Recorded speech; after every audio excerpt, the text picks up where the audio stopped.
Namaste Rajiv ji. The Charvak 2.0 insight was very brilliant. One more observation I have is that not only this literature is being produced, that's one part of it, the production is happening, but there is huge appeal among Hindus for this kind of thinking. Yeah. Which is why it becomes pop culture books and a TV serial so quickly. So two parts to the question. What is your insight on the appeal that Charvak philosophy has in our society today? And two, because of that, they don't want to hear us because they think you're being pedantic. I mean, what is the big deal? This is correct, right? It could have been political. What's wrong with it? So how do we subvert it in a society which actually celebrates Charvak thinking? Yeah. So I think, good question. I think that we cannot blame them for being better at their ideological marketing than we are. It is our problem that we are not good enough. So why are our thinkers not able to articulate, be out there and respond? Why is it that very few of us are taking this on?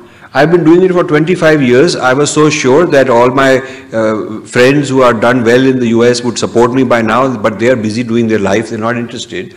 I thought that, okay, maybe in India they'll do it, but in India they'll come, they'll clap, they'll buy a couple of books and then nothing happens. I haven't seen the traction. I haven't seen the solid commitment. So the ones who are in a position to commit with tons of money, they'd rather spend it on politics or something else for themselves. The ones who are running around wanting quick limelight, they are doing cut paste here and there, just getting ahead. We are not, we have not produced a generation of tapasvis and serious. So it is the charvaks who are doing the tapasya. Yeah. This is, I tell you, the people I'm criticizing for their ideas, I have a lot of respect for their work ethic. Working very hard. They are working very hard. I take a solid piece of work they've done and I give it to several Sanskrit scholars who are recommended very highly. One is a couple in Karnataka here in Bangalore, very smart couple. Then some people in Delhi University, the Sanskrit department chair said these are very smart, they're smartest people. So and I asked others, Sudhi is one of the sponsors. So I asked them, okay, I need to put them on a salary for a few months, you guys should sponsor them.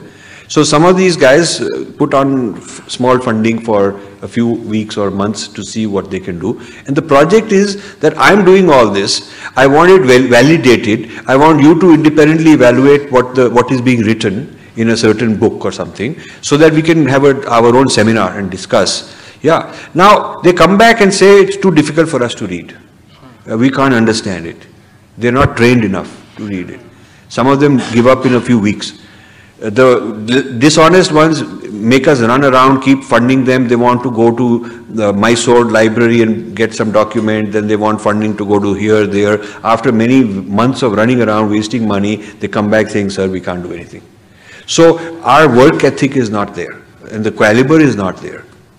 So this is a problem. This is a very serious issue we've raised, very seriously. So you can't say that, society is gone into a certain product and not into the other product. It's for us to make our product better. We need to understand the market also. We need to quit like that girl, my niece, how I talked to her about this T.S. Eliot and how I talked to this young man. How many people do you know who would talk to an English honors guy and be able to show him evidence that this is the Indian origin of T.S. Eliot? Our people don't know these things. So if I say it to me, the reason I don't talk about it is that it's one of 15 books I'm writing. One of 15 books I'm writing is on the Hindu and Buddhist influences on Western literature. Yes. Yeah. So why aren't there people writing all this? Why one man has to do all this? So I have failed to inspire enough people to join this. And we need a very large number of high quality people to join this. Then we will be producing the TV series. I've even wondered why I'm available, why not some TV serial guy talk to me and I'll be advisor and I'll give them my spin. They keep talking a little bit here, there, and you have nice dinner with them, they talk a lot, but it never turns into action. So the fault is also our community's failure to sponsor the right kind of things. Sure. Thank you. It is, the society is being bombarded with products of a certain kind and not enough products of the other kind. But we have had successes. For instance, Ayurveda is successful. Okay, so Baba Ramdev is making many traditional things successful. So that's an example where you can use free market innovatively, bring back our products.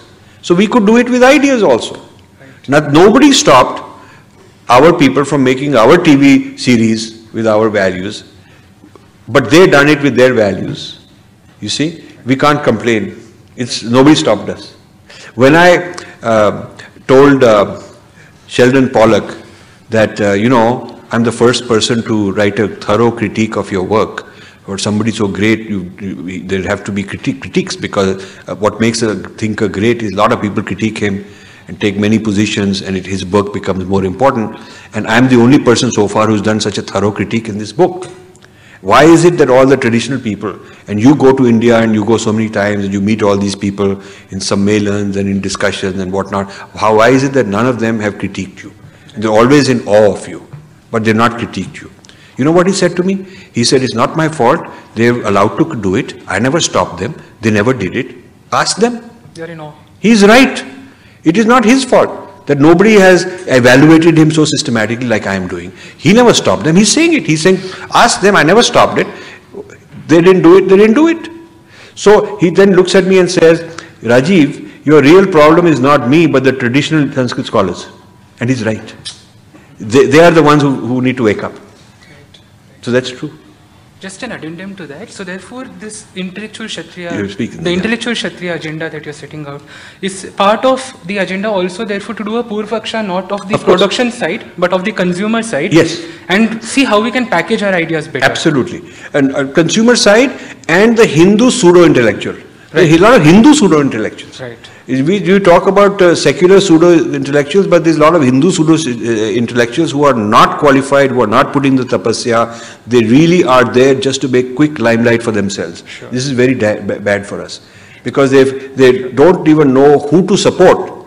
I find our Hindu guys parading some of these Western scholars around and parading them because those guys know how to win us over with few nice statements. Right. They can say a few nice, beautiful things and everybody's so happy that we never look beneath the surface.